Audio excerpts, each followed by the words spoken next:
Bab 1. Warisan yang terlupakan. Hujan turun sejak sore, menyisakan kabut tipis yang menggantung rendah di ujung jalan melati. Jalan itu sepi, terlalu sepi untuk ukuran kota kecil. Tidak ada suara motor lewat, tidak ada anjing menggonggong, bahkan tidak ada televisi dari rumah tetangga. Seolah-olah dunia berhenti beberapa meter sebelum gerbang rumah tua itu. Arman berdiri diam di depan pagar besi yang sudah berkarat. Rumah itu lebih besar dari yang ia ingat. 2 lantai, atapnya tinggi dengan genteng yang sebagian bergeser. Cat putihnya mengelupas, memperlihatkan lapisan abu-abu kusam di bawahnya. Jendela-jendela kayu tertutup rapat, tetapi terasa seperti ada yang mengawasi dari balik kaca buramnya. Ia mengeluarkan kunci dari saku jasnya. Warisan, itulah alasan ia kembali. Kakeknya meninggal 3 bulan lalu, dan tidak ada keluarga lain yang mau mengurus rumah ini. Semua sepakat menjualnya, tapi sebelum itu, Arman harus memastikan kondisi bangunan. Cuma rumah tua, gumamnya pelan. Namun tangannya sedikit gemetar saat membuka pagar. Pagar itu mengeluarkan bunyi melengking panjang. Kriak, suara itu menggema terlalu lama. Langkahnya perlahan menyusuri halaman depan. Rumput liar tumbuh setinggi lutut. Pohon mangga tua di samping rumah berdiri miring. Cabangnya menggesek atap setiap kali angin berembus. Tap, tap, tap. Bunyi air hujan dari talang bocor jatuh ke genangan. Ia berhenti di depan pintu utama. Kayu jati tebal dengan ukiran bunga yang sudah retak di beberapa bagian. Ada bekas goresan panjang di bagian bawah pintu, seperti pernah dicakar sesuatu. Arman menggeleng pelan. Rayap atau hewan liar. Kunci berputar dengan berat. Klik. Saat pintu didorong, udara lembab bercampur aroma kayu lapuk menyergap wajahnya. Debu beterbangan dalam cahaya senja yang masuk dari celah jendela. Rumah itu masih tertata. Ruang tamu luas dengan kursi rotan tua. Meja kayu bundar di tengah ruangan. Lemari pajangan berisi piring porselen yang berderet rapi.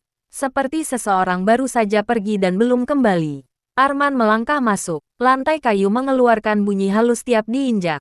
Krek, ia menyalakan lampu. Tidak menyala, listriknya pasti sudah diputus. Namun saat ia menoleh ke dinding, jam dinding tua berbentuk persegi panjang tergantung miring. Jarumnya bergerak, tik, tok, tik. Arman menatapnya lama, baterainya belum habis. Katanya pada diri sendiri. Tapi ia tahu sesuatu tidak masuk akal. Rumah ini kosong bertahun-tahun, tak mungkin ada yang mengganti baterai. Suasana di dalam rumah terasa berat. Bukan hanya sepi, tapi seperti ada tekanan di udara. Napasnya terasa lebih pendek. Ia membuka jendela ruang tamu untuk membiarkan udara masuk. Jendela itu macet. Ia mendorong lebih keras. Brak, jendela terbuka tiba-tiba. Dan angin dingin menerpa wajahnya. Tirai tipis berkibar pelan. Dan untuk sepersekian detik, ia merasa ada bayangan bergerak di sudut ruangan. Arman menoleh cepat. Tidak ada apa-apa. Hanya lemari tua dan bayangan furnitur. Perasaanmu saja, bisiknya. Ia membawa koper kecil ke sudut ruangan. Niatnya hanya menginap 1 atau 2 malam. Setelah itu, ia akan menghubungi agen properti. Langkahnya terhenti saat melewati lorong menuju dapur. Lorong itu lebih gelap dari ruangan lain. Dindingnya penuh foto lama dalam bingkai kayu. Ia mendekat. Foto-foto keluarga, kakek dan neneknya, ibunya saat kecil, dirinya, waktu usia 5 tahun. Arman terdiam. Di foto itu, ia berdiri di depan rumah ini, tersenyum. Namun ada sesuatu yang membuat bulu kuduknya berdiri. Di jendela lantai 2 pada foto tersebut, ada bayangan tinggi berdiri di belakang kaca. Ia yakin itu bukan anggota keluarganya. Arman menelan ludah. Mungkin efek cahaya. Ia berjalan cepat melewati lorong itu dan masuk ke dapur.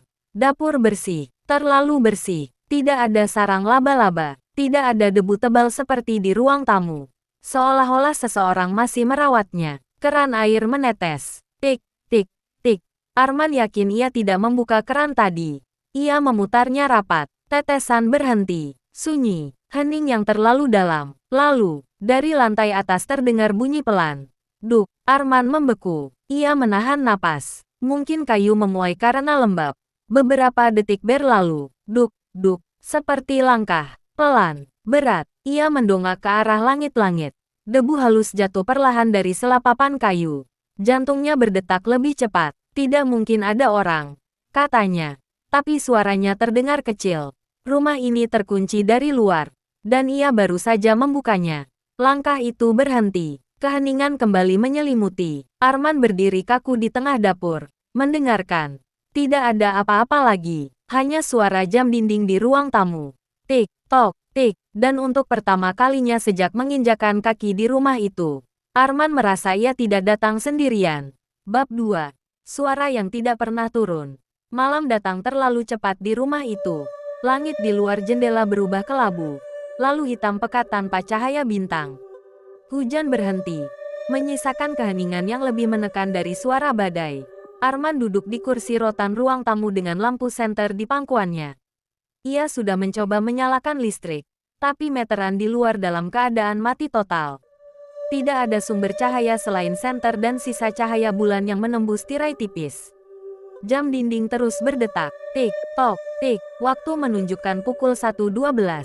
Arman hampir terlelap ketika, ia membuka mata. Sunyi. Ia menahan napas. Mungkin kayu memuai. Rumah tua memang seperti itu. Lalu terdengar lagi. Bukan bunyi acak. Itu ritme. Langkah. Perlahan. Berat. Dari lantai atas. Arman menegakkan tubuh. Senter di tangannya bergetar sedikit. Langkah itu berhenti. Hening. Lalu, duk. Kali ini lebih jelas. Seperti seseorang berjalan menyusuri lorong lantai 2. Padahal ia sudah memastikan tadi sore tidak ada siapapun. Pencuri, gumamnya pelan. Tapi siapa yang mau mencuri di rumah kosong berdebu seperti ini? Langkah itu terdengar tepat di atas ruang tamu. Kemudian suara lain menyusul. Srek, seperti sesuatu yang diseret. Panjang, berat, bergesekan dengan lantai kayu. Arman berdiri perlahan. Ia tidak ingin naik. Nalurinya mengatakan jangan. Namun rasa penasaran dan logika memaksanya bergerak. Ia mengarahkan senter ke tangga. Tangga kayu terlihat lebih gelap dari biasanya. Bayangannya membentuk garis-garis panjang di dinding. Krek, anak tangga pertama berbunyi saat diinjak. Langkah di atas berhenti. Arman membeku. Jantungnya berdetak keras di telinga. Beberapa detik berlalu tanpa suara. Ia melanjutkan naik. Krek. Setiap langkah terasa seperti pengumuman kehadirannya. Begitu mencapai lantai 2, udara terasa lebih dingin, lebih lembab, seolah-olah bagian rumah ini tidak pernah disentuh cahaya matahari. Lorong panjang terbentang di depannya. Pintu-pintu kamar tertutup. Senter menyapu perlahan. Tak ada apa-apa. Sunyi. Arman menghela napas lega. Cuma suara rumah tua, katanya pada diri sendiri. Lalu, pintu paling ujung lorong berderit. Perlahan, terbuka sedikit. Arman yakin tadi semua pintu tertutup rapat. Ia melangkah mendekat. Senter menerangi celah pintu. Gelap, terlalu gelap. Srek, suara gesekan terdengar lagi. Kali ini jelas dari dalam kamar itu. Arman mendorong pintu perlahan. Engselnya berbunyi panjang. Cahaya senter menyapu ruangan kosong. Lantai kayu, dinding kusam, lemari tua di sudut. Tak ada siapapun. Namun di lantai terlihat goresan panjang. Seperti bekas sesuatu yang berat diseret berkali-kali dari satu sisi ke sisi lain. Goresan itu membentuk pola tak beraturan. Ada yang baru. Kayunya tampak lebih terang di bagian yang terkelupas.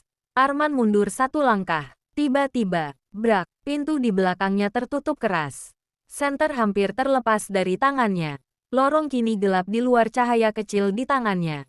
Dan dari belakangnya, di dalam kamar, terdengar napas. Pelan, berat, tepat di belakang bahunya. Arman membeku. Ia tidak berani menoleh. Napas itu terdengar lagi. Hembusan dingin menyentuh tengkuknya. Senter di tangannya mulai berkedip. Cahaya melemah. Dan dalam kilatan terakhir sebelum padam, ia melihat bayangan tinggi berdiri tepat di hadapannya. Lehernya miring, dan kakinya tidak menyentuh lantai. Lampu senter mati. Gelap total. Di tengah kegelapan, hanya satu suara yang terdengar. Srek, seperti sesuatu mulai diseret lagi. Dan kali ini, semakin dekat. Bab 3. Pantulan yang tidak mengikuti. Arman tidak ingat bagaimana ia bisa kembali ke kamar bawah. Yang ia ingat hanya kegelapan. Dan suara gesekan itu semakin dekat. Saat ia membuka mata, pagi sudah datang. Ia terbaring di sofa ruang tamu. Senter tergeletak di lantai. Pintu depan masih terkunci dari dalam. Seolah-olah semalam tidak pernah terjadi. Namun ada sesuatu yang berbeda. Jam dinding menunjukkan pukul 3.17. Jarumnya tidak bergerak, tidak ada suara tik-tok lagi. Rumah terasa lebih sunyi dari sebelumnya. Arman berdiri perlahan. Tubuhnya terasa pegal seperti habis berlari jauh. Tenggorokannya kering. Ia menatap ke arah tangga. Cahaya pagi membuat lantai atas terlihat biasa saja. Tidak ada aura gelap seperti tadi malam. Mimpi, bisiknya pelan. Ia ingin mempercayai itu. Namun ketika ia berjalan mendekati tangga, ia melihat sesuatu di anak tangga ketiga. Garis panjang, bekas goresan, kayunya terkelupas. Seperti sesuatu berat pernah diseret menuruni tangga. Arman menelan ludah. Ia memutuskan untuk memeriksa lagi lantai atas di siang hari. Langkahnya perlahan. Jantungnya tetap berdetak lebih cepat dari biasanya. Lorong itu tampak normal. Semua pintu tertutup, termasuk pintu kamar paling ujung. Arman berdiri di depan pintu itu lama sekali. Tangan kanannya terangkat, ragu. Lalu ia memutar gagangnya. Pintu terbuka tanpa suara. Ruangan itu kosong. Namun goresan di lantai kini lebih banyak. Lebih dalam, lebih panjang. Seolah-olah semalam sesuatu benar-benar bergerak di sini. Di dinding seberang tempat tidur tua tergantung sebuah cermin besar. Bingkainya kayu gelap, penuh ukiran rumit yang tampak seperti pola tanaman merambat. Arman tidak ingat pernah melihat cermin itu sebelumnya. Ia mendekat. Pantulannya tampak pucat. Lingkar hitam di bawah matanya lebih jelas.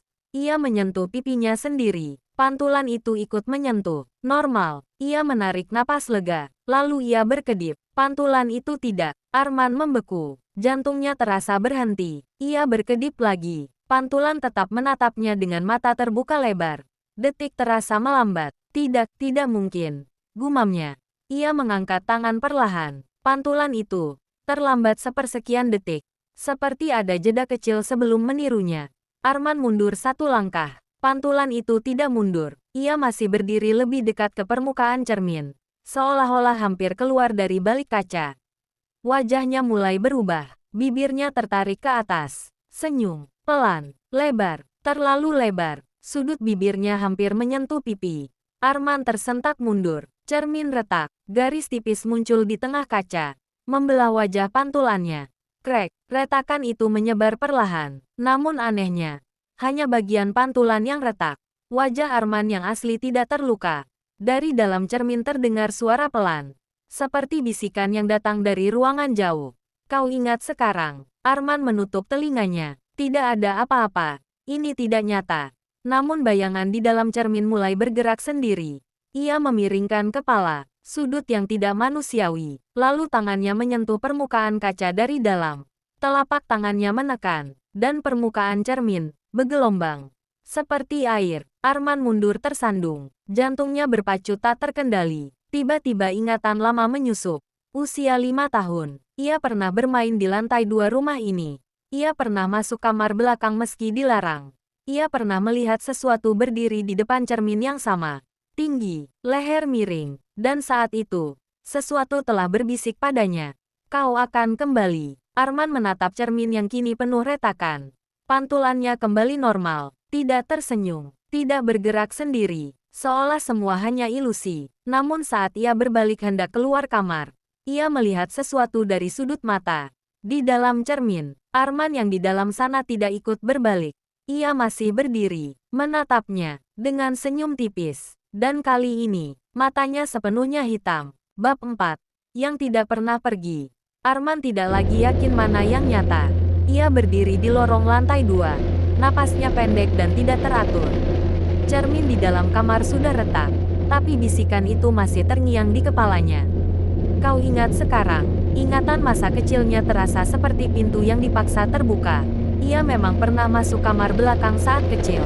Ia memang pernah berdiri di depan cermin itu. Dan ia ingat sesuatu lagi. Ia tidak sendirian waktu itu. Langkahnya membawanya ke ujung lorong. Ke kamar yang selalu dilarang kakeknya. Kamar penyimpanan. Pintu itu kini setengah terbuka. Padahal sebelumnya terkunci. Arman mendorongnya perlahan. Ruangan itu kecil. Tanpa jendela. Bau kayu lembab bercampur sesuatu yang lebih tua. Lebih busuk. Senter di tangannya menyapu dinding.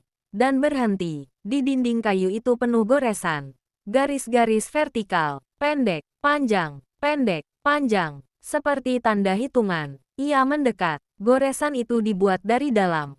Dari sisi ruangan, seolah seseorang pernah terkurung di sana. Arman merasakan dadanya sesak, lalu ia melihat sesuatu di lantai. Kotak kayu kecil. Ia berlutut dan membukanya. Di dalamnya ada foto lama. Foto dirinya, usia 5 tahun, berdiri di depan cermin. Namun di belakangnya, terlihat sosok tinggi dengan leher miring. Jauh lebih jelas dari foto yang ia lihat sebelumnya.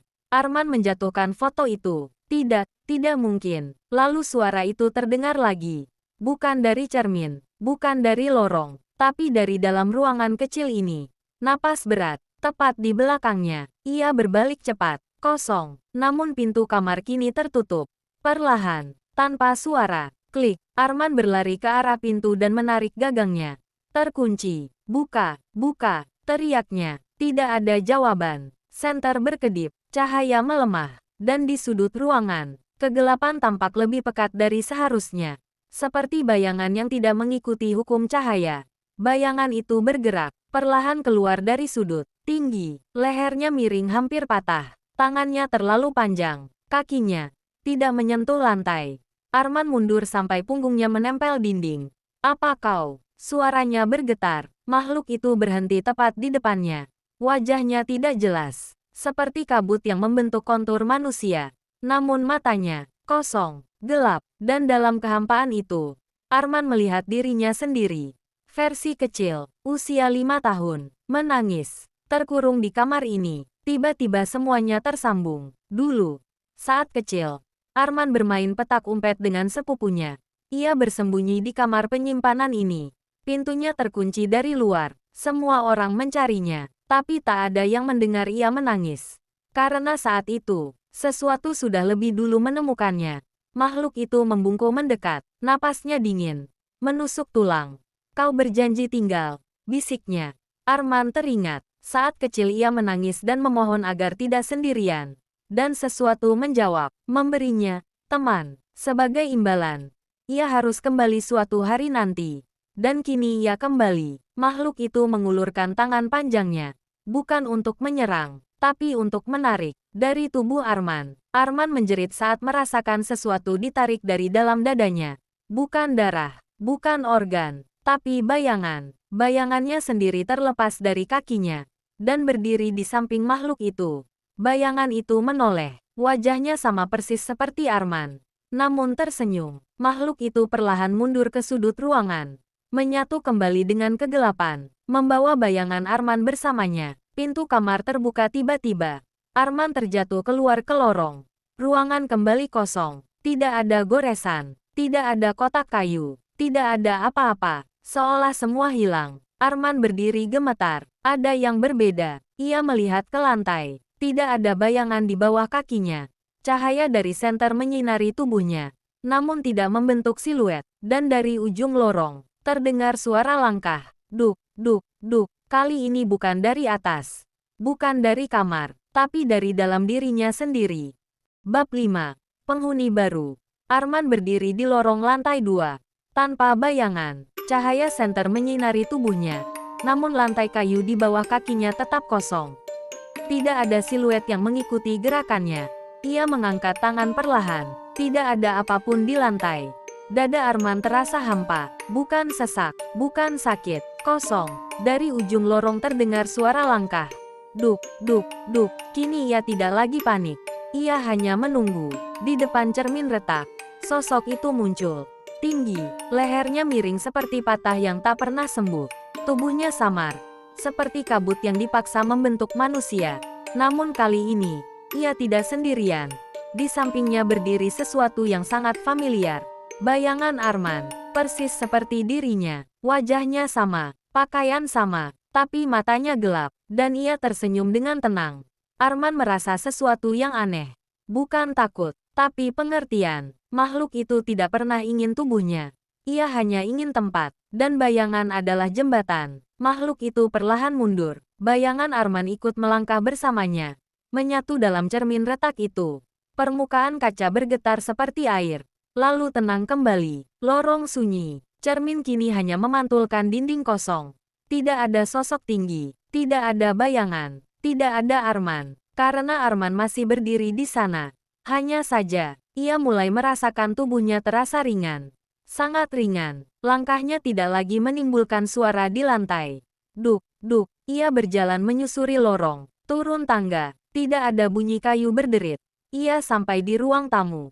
Jam dinding yang sebelumnya mati kini bergerak kembali. Tik, tok, tik. Jarum jam menunjukkan pukul 1.13. Waktu yang sama seperti malam pertama.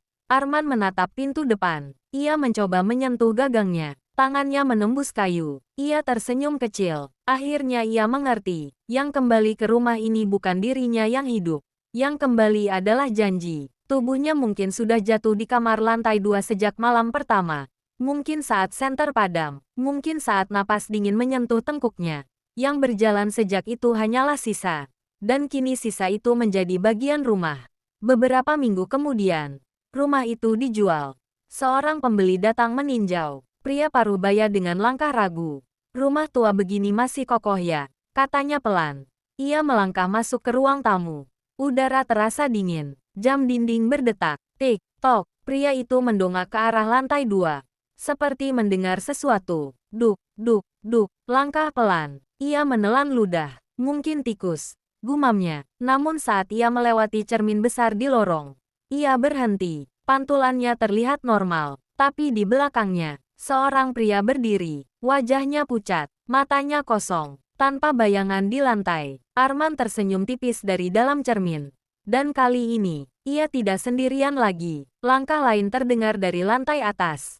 Srek. Seperti sesuatu yang kembali diseret. Rumah di ujung jalan Melati tidak pernah kosong. Ia hanya menunggu. Selalu menunggu.